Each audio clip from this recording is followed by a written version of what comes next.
तो hello friends, नमस्कार, आदाब, सत श्री अकाल। मैं राहुल मिश्रा स्वागत करता हूं आपका अपने इस यूट्यूब चैनल बाबा जी स्टडी के करंट अफेयर्स के सेशन में। तो फ्रेंड्स, आज है 21 जून और 21 जून के जितने भी इंपॉर्टेंट करंट अफेयर्स के क्वेश्चन होंगे उसको मैं इस वीडियो में डिस्कस करूंगा, जो कि आपके आने वाले किसी भी वन डे कॉम्पिटिटिव एग्जाम के हिसाब से काफ़ी हेल्पफुल रहने वाली है। तो चलिए फ्रेंड्स, स्टार्ट करते हैं अपने आज के करंट अफेयर्स के सेशन को। तो हमारा आज का पहला प्रश्न है कि भारत सरकार ने किस वर्ष तक सड़क दुर्घटना को 50% तक कम करने का निर्णय लिया है। तो भारत सरकार ने वर्ष 2024 तक सड़क दुर्घटना को 50% तक कम करने का निर्णय लिया है। आपको बता दें कि प्रतिवर्ष हमारे देश में 4.5 लाख रोड एक्सीडेंट होते हैं, जिसमें आपको मिनिमम 1.4 लाख लोग मरते हैं, और इसी को कम करने के लिए भारत सरकार ने 2024 तक का लक्ष्य चुना है कि इसकी संख्या को घटाकर आधी की जाए। और आपका जो न्यू दिल्ली है, न्यू दिल्ली जो आपका शहर है, वह सड़क दुर्घटना के मामले में सबसे अव्वल नंबर पर यानी कि नंबर 1 पे विराजमान है। तो सबसे ज़्यादा सड़क दुर्घटना भारत के किस राज्य में होती है, तो वह न्यू दिल्ली में होती है।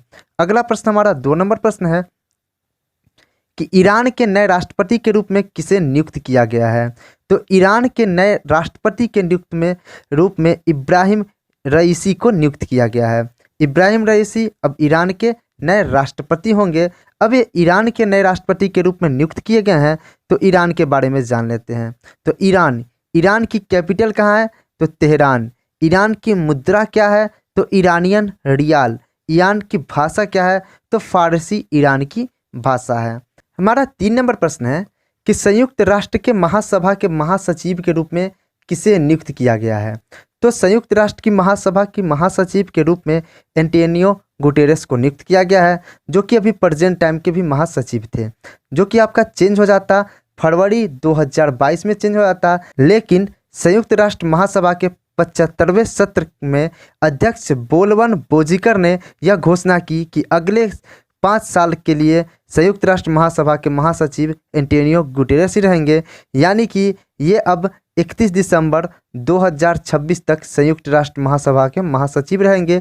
पिछली बार ये 2017 में नियुक्त किए गए थे संयुक्त राष्ट्र महासभा के महासचिव। कौन? Antonio Guterres. तो अब यहाँ संयुक्त राष्ट्र महासभा के महासचिव के रूप में नियुक्त किए गए हैं। तो संयुक्त राष्ट्र महासभा का मुख्यालय कहाँ है, यानी कि यूनाइटेड नेशंस का हेडक्वार्टर कहाँ है, तो इसका हेडक्वार्टर न्यूयॉर्क में है। और इसकी सेक्रेटरी जनरल कौन है, तो प्रेजेंट टाइम भी सेक्रेटरी जनरल एंटोनियो गुटेरेस हैं, और आगे भी सेक्रेटरी जनरल एंटोनियो गुटेरेस ही रहेंगे। अगला प्रश्न है हमारा 4 नंबर प्रश्न कि हाल ही में गूगल पे ने किसके साथ कार्ड टोकनाइजेशन लॉन्च किया है। यहाँ पे पर नहीं होगा, यहाँ पे गूगल पे होगा, गूगल पे होगा। आप इसको करेक्ट कर लेना। गूगल पे ने किसके साथ कार्ड टोकनाइजेशन लॉन्च किया है। तो गूगल पे ने हाल ही में एसबीआई, इंडसइंड बैंक और एचएसबीसी इंडिया बैंक के साथ मिलकर कार्ड टोकनाइजेशन लॉन्च किया है। तो आपको बता दें कि यह गूगल पे ने लॉन्च किया है। इससे पहले गूगल पे Kotak Mahindra bank, SBI cards और एक्सिस बैंक के साथ भी टोकन शुरू कर चुका है। गूगल पे के साथ अब यह एसबीआई के साथ इसने यह प्रोग्राम लॉन्च किया है। तो मैं आपको एसबीआई के बारे में बता देता हूँ। मतलब इसका जो मेन बैंक एसबीआई ही है। तो एसबीआई का मुख्यालय कहाँ है, तो एसबीआई का मुख्यालय मुंबई में है। इसकी स्थापना कब की गई थी, तो 1 जुलाई 1955 को इसकी स्थापना की गई थी। इसके चेयरमैन कौन है, तो दिनेश कुमार एसबीआई के प्रेजेंट टाइम के चेयरमैन हैं। 5 नंबर प्रश्न है कि हाल ही में किसने project one world one education शुरू करने की घोषणा की है। तो यह घोषणा की है विश्व संविधान एवं संसद संगठन ने, यानी कि world constitution and parliament association ने one world one education programme शुरू करने की घोषणा की है। आपको बता दें कि यह जो घोषणा हुई है यह 23 जून को अप्लाई होगी, और यह दिन संयुक्त राष्ट्र लोक सेवा को चिन्हित करता है, और यह परियोजना 6 वर्ष से अधिक आयु के दुनिया के नागरिकों की आवश्यकताओं की पूर्ति करेगा स्टडी के क्षेत्र में। तो फ्रेंड्स, इस प्रश्न से हमें इतनी जानकारी मिलती है। आगे बढ़ते हैं। हमारा 6 नंबर प्रश्न है कनाडा के सर्वोच्च न्यायालय में नामांकित होने वाले पहले अश्वेत व्यक्ति कौन बने हैं, यानी कि पहले भारतीय व्यक्ति कौन बने हैं। तो ये बने हैं आपके न्यायमूर्ति महमूद जमाल। न्यायमूर्ति महमूद जमाल कनाडा के सर्वोच्च न्यायालय में नामांकित होने वाले पहले अश्वेत व्यक्ति बने हैं। तो अब यह कनाडा के सर्वोच्च न्यायालय के अश्वेत व्यक्ति बने हैं। तो कनाडा के बारे में जान लेते हैं। कनाडा की कैपिटल कहाँ है? तो ओटावा कनाडा की कैपिटल है। कनाडा की मुद्रा क्या है? तो कैनेडियन कनाडा की मुद्रा है। और जस्टिन ट्रूडो कनाडा के प्रेजेंट टाइम के प्राइम मिनिस्टर है। अगला प्रश्न 7 नंबर प्रश्न है कि हाल ही में विश्व शरणार्थी दिवस कब मनाया गया? तो विश्व शरणार्थी दिवस हर साल 20 जून को मनाया जाता है। प्रतिवर्ष 20 जून को विश्व शरणार्थी दिवस मनाया जाता है। तो फ्रेंड्स अब याद कीजिए कि मैंने आपको अभी तक कितने इंपॉर्टेंट डेज याद करवाया। तो कल मैंने आपको बताया था कि 19 जून को 2 इंपॉर्टेंट डेज मनाए जाते हैं। एक तो आपका राष्ट्रीय पठन दिवस मनाया जाता है और दूसरा आपका युद्ध यौन हिंसा उन्मूलन दिवस मनाया जाता है 19 तारीख को, यानी 19 जून को प्रतिवर्ष। और आज 20 जून को विश्व शरणार्थी दिवस मनाया जाता है। तो विश्व शरणार्थी दिवस कब मनाया जाता है? तो 20 जून को। तो फ्रेंड्स अभी तक मैंने आपको 3 इंपॉर्टेंट डेज याद करवाएं। तो विश्व शरणार्थी दिवस क्यों मनाया जाता है?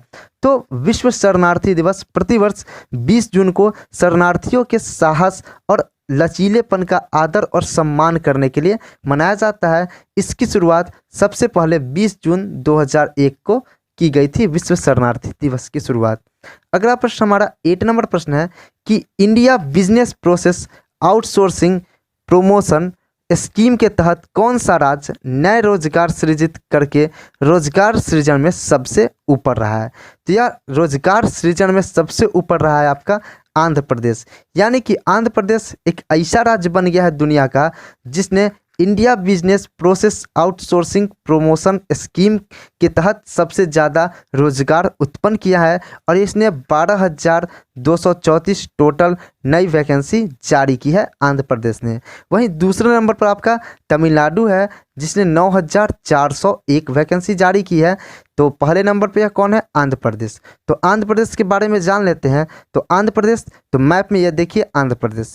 आंध्र प्रदेश की कैपिटल कहाँ है? तो अमरावती आंध्र प्रदेश की कैपिटल है। आंध्र प्रदेश के सीएम कौन है? तो जगन मोहन रेड्डी आंध्र प्रदेश के प्रेजेंट टाइम के सीएम है। आंध्र प्रदेश के राज्यपाल कौन है? तो विश्वभूषण हरिचंदन आंध्र प्रदेश के प्रेजेंट टाइम के राज्यपाल है। अगला प्रश्न हमारा 9 नंबर प्रश्न है कि हाल ही में जारी ग्लोबल पीस इंडेक्स में भारत का स्थान कौन सा रहा है? तो हाल ही में जारी कुल 163 देशों के बीच ग्लोबल पीस इंडेक्स में भारत का जो स्थान रहा है वह 135 नंबर का स्थान रहा है। तो भारत का स्थान 135 नंबर का रहा है। तो फर्स्ट नंबर पे कौन रहा है? तो फर्स्ट नंबर पे आपका आइसलैंड है, सेकंड पे आपका डेनमार्क है और थर्ड पे आपका न्यूजीलैंड है। कि ग्लोबल पीस इंडेक्स में यानी कि सबसे ज़्यादा शांति अगर कहीं है तो वह दुनिया का आइसलैंड देश है। दूसरे नंबर पर डेनमार्क में है, तीसरे में न्यूजीलैंड और कुल 163 देशों की सूची में भारत 135वें नंबर पे है इस शांति के इंडेक्स में। अगला प्रश्न 10 नंबर प्रश्न है जो कि हमारा आज का आखिरी प्रश्न होगा कि केविन ओब्रायन किस खेल से संबंधित है? तो केविन ओब्रायन आपके क्रिकेट से संबंधित है। केविन ओब्रायन कहाँ से संबंधित है? क्रिकेट से संबंधित है। ये आयरलैंड के एक प्रसिद्ध क्रिकेटर है जिन्होंने अभी ही संन्यास की घोषणा की है 1 दिवसीय खेलों के साथ, यानी कि वनडे सीरीज के साथ इन्होंने अभी संन्यास की घोषणा की है कि ये अब आज के बाद वनडे सीरीज नहीं खेलेंगे, अपितु ये टेस्ट और T20 दोनों में बने रहेंगे। और ये कहाँ के क्रिकेटर हैं? तो आयरलैंड के क्रिकेटर हैं। आप ध्यान रखिएगा, जो भी व्यक्तित्व संन्यास लेते हैं या मरते हैं उन्हीं के रिगार्डिंग आपके एग्जाम में, आने वाले एग्जाम में क्वेश्चन आते हैं। तो उन सब चीज़ों पर आप ज़्यादा फोकस करिएगा, आपके 1 मार्क्स जरूर कवर हो जाएंगे। और वहीं बात कर ले केविन ओब्रायन की, तो केविन ओब्रायन का जो सर्वश्रेष्ठ प्रदर्शन था वह 2011 का वर्ल्ड कप जिसका विजेता भारत रहा था, उसमें इंग्लैंड के खिलाफ कुल 63 बॉल में इन्होंने 113 रन बनाए थे। ये केविन ओब्रायन का सर्वश्रेष्ठ प्रदर्शन था। केविन ओब्रायन कहाँ के खिलाड़ी हैं? तो आयरलैंड के खिलाड़ी है केविन ओब्रायन।